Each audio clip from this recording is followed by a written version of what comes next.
Night డిన్నర్‌లోకి కొర్రల upma అయితే చేస్తున్నానండి. దానికి హాఫ్ గ్లాస్ కొర్రలు తీసుకొని, ఇంకా అది 2, 3 టైమ్స్ అయితే బాగా వాష్ చేసేయాలండి. వాష్ చేసేసిన తర్వాత మళ్ళా ఒక గ్లాస్ వాటర్ అయితే వేసుకొని నానబెట్టుకోవాలి.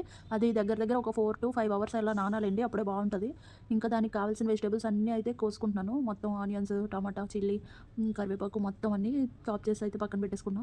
అప్పుడప్పుడు నార్మల్ గోధుమ రవ్వ ఉప్మా, నార్మల్ ఉప్మాలతో పాటు ఇలా కొర్రలతో కూడా ఉప్మా చేసుకొని చూడండి. చాలా బావుంటది. హెల్త్‌కి కూడా చాలా మంచిది. ఇంక పెనమైతే పెట్టుకొని ఆయిల్ వేసుకొని కొంచెం శనగపప్పు, కొంచెం పీనట్స్ అయితే వేసుకొని ఫ్రై చేసుకోవాలండి.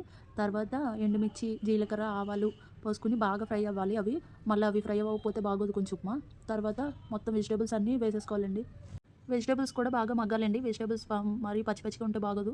ఇంకా అది అయితే మూత పెట్టుకొని కొంచెం సేపు అయితే మగ్గివ్వండి. అది 5 మినిట్స్ తర్వాత చూస్తే మగ్గుతది. ఇంకా నేను హాఫ్ గ్లాస్ కొర్రలు వేసాను కదా! 2 గ్లాస్ వాటర్ ఏసానండి.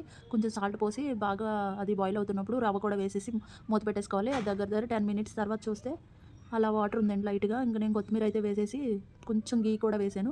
వేసి ఒక 5 మినిట్స్ ఉంచి అయితే దించేసానండి. టేస్ట్ అయితే చాలా బావుంటది. మీరు కూడా ట్రై చేయండి.